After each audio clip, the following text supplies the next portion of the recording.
Hello दोस्तों। तो आज हम कुछ एक्स्ट्रा पढ़ने वाले हैं और रिएक्ट में ही।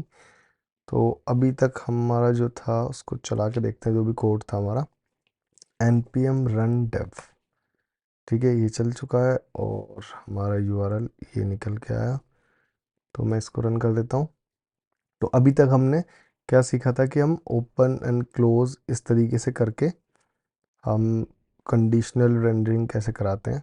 ठीक है, अब इसके बाद अब हम क्या करेंगे कि सबसे पहले तो हम टेलवाइंड सीएसएस को इंक्लूड करेंगे प्रोजेक्ट में, ताकि हम स्टाइलिंग कर सकें और इस तरह के कंपोनेंट बना सकें।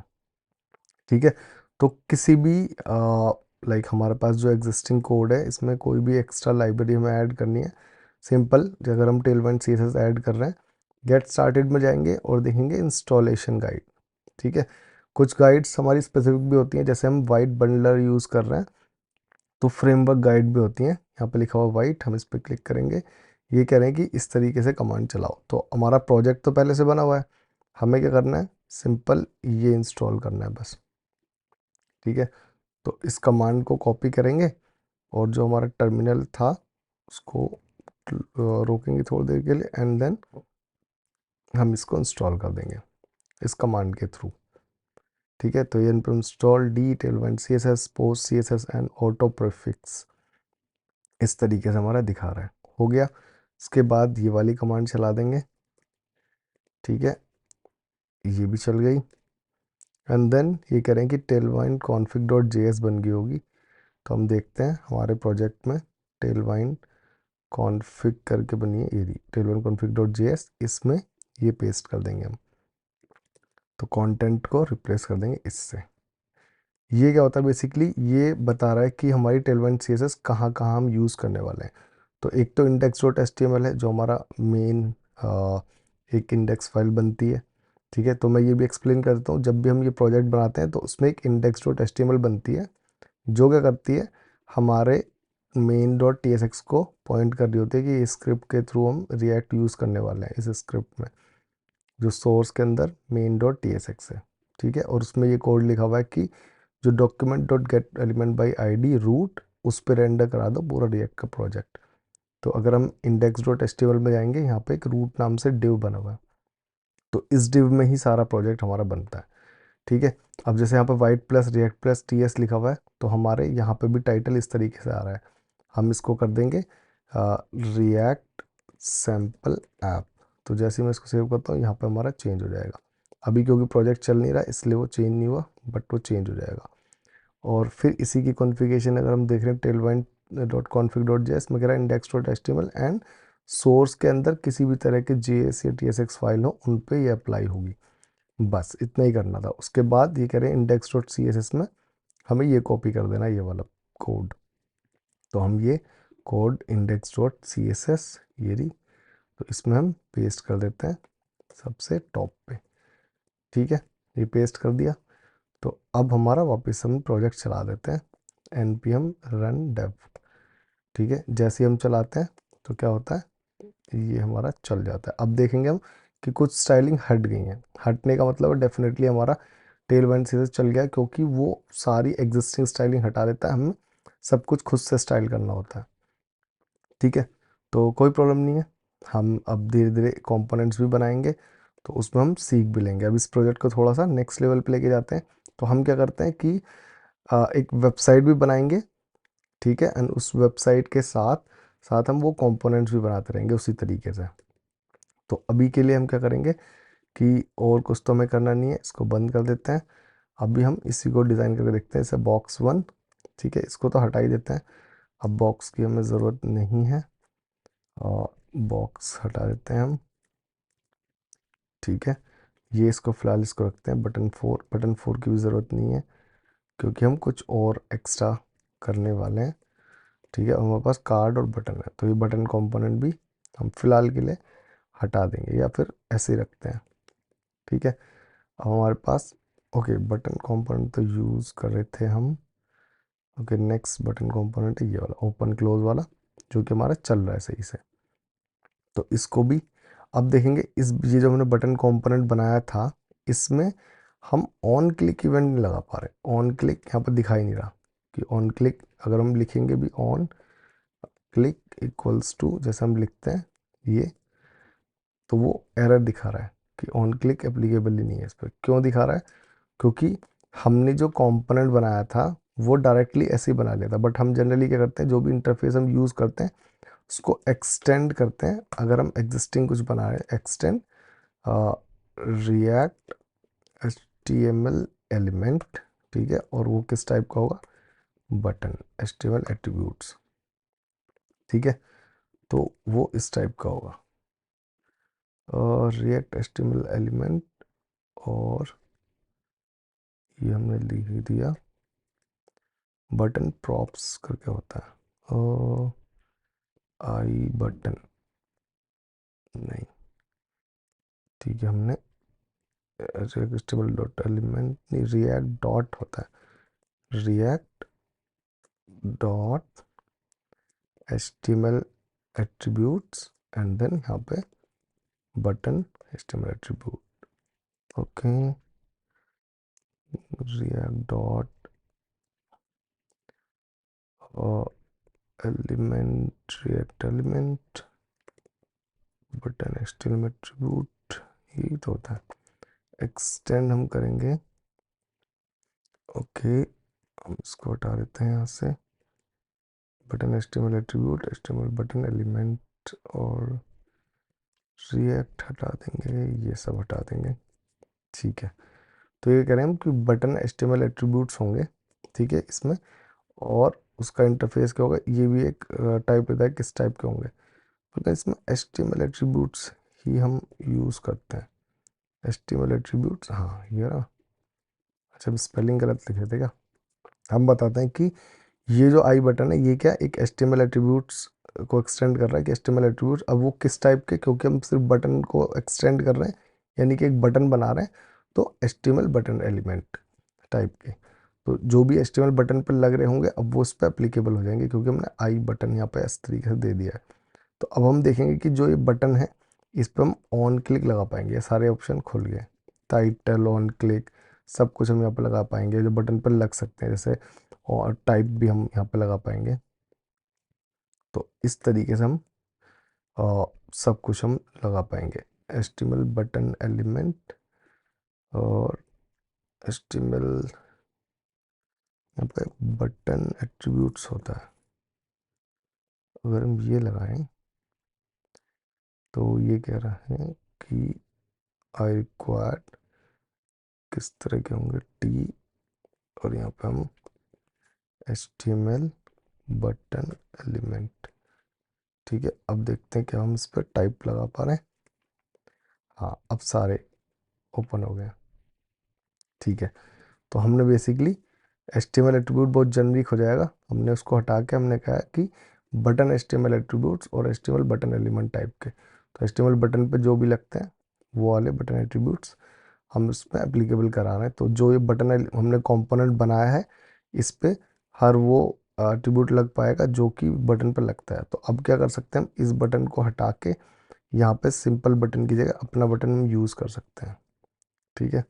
तो यहाँ पे मैंने यूज़ कर लिया और ये भी यूज़ कर लिया, और यहाँ पे ये कह रहा है कि टाइटल, क्योंकि टाइटल हमने रिक्वायर्ड बना रखा है यहाँ पर टाइटल, अगर हम क्वेश्चन मार्क लगा देंगे तो रिक्वायर्ड नहीं होगा, ठीक है। ये भी हम सीख लेते हैं कि अगर कोई भी इंटरफेस हम बना रहे हैं अगर उस पर हमने क्वेश्चन मार्क लगा दिया, इट मीन्स ये ऑप्शनल प्रॉपर्टी हो गई कि हम यहाँ पे मतलब दे भी सकते हैं और नहीं भी दे सकते, कोई प्रॉब्लम नहीं होगी। बट अगर हमने क्वेश्चन मार्क नहीं लगाया मतलब ये रिक्वायर्ड प्रॉपर्टी है कि हमें ये देना ही होगा। तो अगर हम कोई ऐसे एलिमेंट बना रहे हैं जैसे इस एलिमेंट में टाइटल को हम एज अ चिल्ड्रन यूज़ कर रहे हैं तो हमें ज़रूरी हो जाएगा वो करना, ठीक है। और तो हम यहाँ पे इसको बंद करके और इस HTML को हटा के जो ये ओपन एंड क्लोज हमने लिखा था वो टाइटल के अंदर जाएगा बेसिकली, क्योंकि हमने टाइटल में ही एज अ टाइटल हम उसका बटन का टेक्स्ट ले रहे हैं जो टाइटल के एट्रीब्यूट के अंदर है, ठीक है।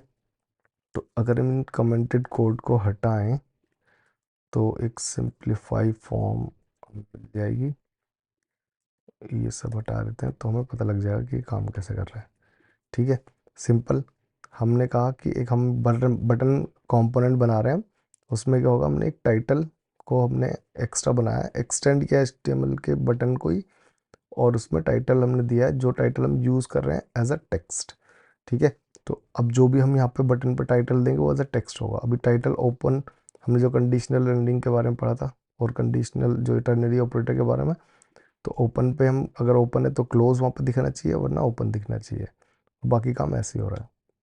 तो अभी ये ओपन क्लोज, अब हमने ऑन क्लिक लगाना है इस पर, जो कि ऑन क्लिक काम कर रहा है सेट ओपन नॉट ओपन। ठीक है, एंड देन ये तो काम कर गया, और यहाँ पे ऑन क्लिक नहीं चल रहा, एक मिनट, हमने रिफ्रेश किया, यहाँ पे ऑन क्लिक नहीं काम कर रहा। हम कंसोल करा के देख रहे थे, कंसोल डॉट लॉग, और ये ओपन इस तरीके से कि ओपन की वैल्यू चेंज हो रही नहीं हो रही, तो क्लिक चल ही नहीं रहा है। तो button okay, this title okay, हमने सिर्फ क्या किया, जो बटन है उस पर एक्स्ट्रा एट्रीब्यूट अभी हमने एप्लीकेबल तो करा दिए, बट उस पर लगाए नहीं है एक्चुअली। तो हम क्या करेंगे, इस कोमा करके डॉट डॉट डॉट प्रॉप्स ऐसे करके हम यूज़ करेंगे। इसका मतलब होता है कि टाइटल को तो हम स्पेसिफाई कर रहे हैं, बाकी जो प्रॉप्स हैं वो इसके अंदर आ जाएंगे। तो डॉट प्रॉप्स जो है, इसके बाद हम यहाँ पे सिंपली ऐसे लिख देंगे ब्रैकेट्स के अंदर कि प्रॉप्स। अब क्या होगा कि टाइटल को हमने स्पेसिफाई किया, उसके अलावा जितने भी प्रॉप्स हैं, इसको स्प्रेड ऑपरेटर बोलते हैं बेसिकली। तो स्प्रेड ऑपरेटर क्या करता है कि हमारे जो भी प्रॉप्स आ रहे हैं बाकी इसमें आ जाएंगे। तो एक टाइटल लिया, बाकी के प्रॉप्स इस तरह डिनोट कर दिए कि हमने कि बाकी प्रॉप्स यहाँ पे आएंगे, और ये प्रॉप्स को एज इट इज़ हमने बटन पे लगा दिया। तो अब क्या है, टाइटल तो हमने स्पेसिफाई करना ही था क्योंकि यहाँ पर रिक्वायर्ड एट्रीब्यूट दिया था इंटरफेस में। ठीक है, उसके अलावा हमने कुछ नहीं लिखा था। अगर हम यहाँ पे ऑन क्लिक लिख देते तो हम उसको यूज़ यहाँ पे कर सकते थे, उसके अलावा। ठीक है, अभी हमने क्या, ऑन क्लिक हम लगा तो रहे हैं, बट उसको हमने बताया नहीं है कि एक्स्ट्रा प्रॉप जाएंगे कहाँ, एक्स्ट्रा प्रॉप्स बटन पर डायरेक्टली लगेंगे। तो इसलिए हमने यहाँ पे डॉट डॉट प्रॉप्स करके इसको स्पेसिफाई किया कि टाइटल के अलावा जितने भी एट्रीब्यूट्स हैं वो प्रॉप्स के अंदर रहेंगे, और एज इट इज़ प्रॉप्स को हमने यहाँ पे लिख दिया। ठीक है, कि सारे स्प्रेड कर दिए वापस से। तो अब ऑन क्लिक हमारा काम करने लगेगा जैसे कि अब कर रहा है। ठीक है, तो ये भी हमें कैसे कुछ कुछ करते रहते तो हमें पता लग जाता है कि हाँ भाई क्या प्रॉब्लम हो रही है, सॉल्व कैसे करनी है उसको। तो उस तरीके से हम देखते हैं, क्योंकि हमारा ऑन क्लिक नहीं लग रहा था, तो उसके लिए हमने क्या किया, हमने देखा कि भाई क्यों नहीं लग रहा, क्योंकि हमने सिर्फ बटन तो बना दिया, उस पर सिर्फ टाइटल हमने यूज़ किया था, बाकी कुछ भी जो एक्स्ट्रा हमने एक्सटेंड किया है उसको कहीं मतलब कैप्चर नहीं किया और ना ही उस पर लगाया। तो हमने कैप्चर किया प्रॉप्स के थ्रू, स्प्रेड ऑपरेटर के थ्रू, एंड देन इसका आगे हम बहुत यूज़ करेंगे तो वो आगे और ज़्यादा अच्छे से समझ में आ जाएगा। और बटन पे हमने डायरेक्ट लगा दिया, तो अब जो क्लिक इवेंट्स है वो एज इट इज़ चल रहे हैं इस बटन पे। ठीक है, अब इस बटन पे हम स्टाइलिंग भी कर सकते हैं। अगर मैं क्लास नेम करके लिखूँ P1, तो यहाँ एक्चुअली में पैडिंग आ जाएगी, और उसके बाद P4 करके दिखाता हूँ तो अच्छे से दिखेगी। ये देखो यहाँ पे आ गई, मैंने लिखा BG वाइट, तो यहाँ पे वाइट बन जाएगा, और टेक्स्ट हमारा ग्रे, या प्राइमरी, या पर्पल करके अगर मैं लिया तो यह टेक्स्ट पर्पल आ गया। और P4 की जगह हमने लिखा PX4। ठीक है, और PY2, इस तरीके से। तो ऐसे क्लोज बटन बन गया। ठीक है, और फॉन्ट बोल्ड, तो यहाँ पे क्लोज बटन अच्छे से काम कर रहा है। हम और भी प्रॉपर्टीज़ लगा सकते हैं, जैसे राउंडेड, तो जो ये बॉर्डर है बेसिकली राउंड हो जाएगा ऐसे, इस तरीके से। राउंडेड फुल भी होता है तो ये राउंडेड फुल यानी जो है सर्कुलर शेप में आ गया, दोनों तरफ से प्रॉपरली राउंड हो गया, तो ये क्लोज बटन हमारा बन गया। और भी अभी प्रॉपर्टी हम सीखेंगे, जैसे कि अब इस बटन को क्या प्रॉपर कंपोनेंट बनाते हैं ताकि हमें और अच्छे से काम करना, मतलब इसको यूज़ कर पाए। तो हम क्या करेंगे, जैसे हमने कंपोनेंट्स कार्ड बनाया था, ऐसे ही अब एक बटन कंपोनेंट भी बनाएंगे। तो लिखेंगे बटन डॉट TSX। ठीक है, अब इसको जो भी बटन था हमारा, इसको पूरा का पूरा वहाँ पे पास कर देंगे विद इंटरफेस। तो बटन को इंटरफेस और इसको एक्सपोर्ट भी कर देंगे। एक्सपोर्ट वाला होता है कहीं बाहर भी हम यूज़ कर पाएंगे अब इसको, ठीक है। और इनको हम एज इट इज़ यूज़ कर लेंगे, ठीक है। तो अब यहाँ पे एरर दिखाएगा, क्योंकि अब हम क्या करते हैं, जो हमारी पहली फाइल होती है बड़ा मिनिमलिस्टिक रखते हैं, कि क्योंकि हम रिएक्ट यूज़ कर रहे हैं तो बाकी चीज़ें क्या है कि हम रीयूजेबिलिटी रखेंगे, अलग अलग फाइल्स बनाएंगे ताकि उन्हें बार बार यूज़ कर सकें। तो अब यहाँ पे एरर दिखा रहा है, कंट्रोल स्पेस करेंगे तो दिखा रहा है कि कंपोनेंट बटन है, वहाँ से इंपोर्ट कर लो, तो ऑटोमेटिकली इंपोर्ट हो जाता है। फिर मैं कंट्रोल Z करूँ तो मैं ऐसे भी कर सकते हैं, इंपोर्ट बटन फ्रॉम, और ये किया डॉट कंपोनेंट स्लैश बटन। इस तरीके से भी हम कर सकते हैं, और क्योंकि हम इंडिविजुअल एक्सपोर्ट कर रहे हैं तो इस तरीके से। अगर डिफ़ॉल्ट एक्सपोर्ट होता है तो हम सिर्फ डायरेक्ट नाम लिख देते हैं। अगर उसके अंदर हम अलग से एक्सपोर्ट कर रहे हैं, जैसे बटन में हम एक्सपोर्ट इंटरफेस और एक्सपोर्ट कॉन्स्ट कर रहे हैं, एक्सपोर्ट डिफ़ॉल्ट नहीं कर रहे। अगर हम इसको ऐसे कर रहे होते कॉन्स्ट बटन और एक्सपोर्ट डिफ़ॉल्ट, तो फिर हमें सिर्फ नाम लिखना पड़ता उस फाइल का। देखो वापस एरर दिखा कि बटन के अंदर कोई एक्स्ट्रा नहीं है, तो डायरेक्टली हम ऐसे करेंगे, तो x import button from component button, ठीक है। क्योंकि डिफ़ॉल्ट इंपोर्ट हमने क्या रखा है कि बटन रखा है, कि अगर कुछ स्पेसिफाई ना करें तो एज इट इज़ वो यहाँ पे आ जाए, ठीक है। तो ये बटन बन गया हमारा, ओपन क्लोज प्रॉपरली हो रहा है। और इसको भी मैं थोड़ा सा जूम कर लेता हूँ, और इसको भी जूम कर लेते हैं। तो अब हम देखते हैं आगे क्या करना है। हमें सबसे पहले बटन कंपोनेंट को ही थोड़ा हम डिज़ाइन कर लेते हैं, जैसे कि क्लास नेम, और यहाँ पे हमारी हैं PXPY font bold BGY rounded full, ये कर लिया। और इसका हम वैराइटीज़ बना सकते हैं, जैसे वेरिएंट्स हम बना सकते हैं, कि हम चाह रहे हैं कि वहाँ से हमारा कंट्रोल हो जाए, कि ये सपोज करो होवर इफेक्ट वगैरह। तो सबसे पहले तो हम CS वगैरह समझ लेते हैं कि क्या है। PXPY2 जैसे मैंने पहले भी बताया था, कि पैडिंग के लिए होते हैं। X मीन्स की लेफ्ट और राइट की पैडिंग, PY मीन्स कि टॉप एंड बॉटम वाली पैडिंग की बात कर रहे हैं हम। फॉन्ट बोल्ड जो हमारा वेट है, फॉन्ट वेट, उसकी बात कर रहे हैं। BG वाइट यानी बैकग्राउंड वाइट यूज़ होगा यहाँ पे।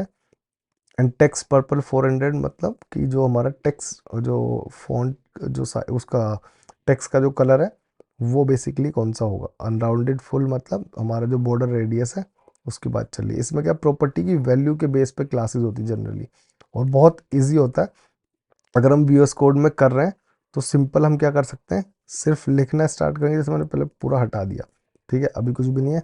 मैं चाह रहा हूँ कि एक पैडिंग हो, तो पैडिंग P से स्टार्ट होती है, तो P, तो यहाँ पे खुद से दिखा देगा। P अगर डैश करेंगे हम खुद दिखा देगा। तो मैंने किया P8, ठीक है।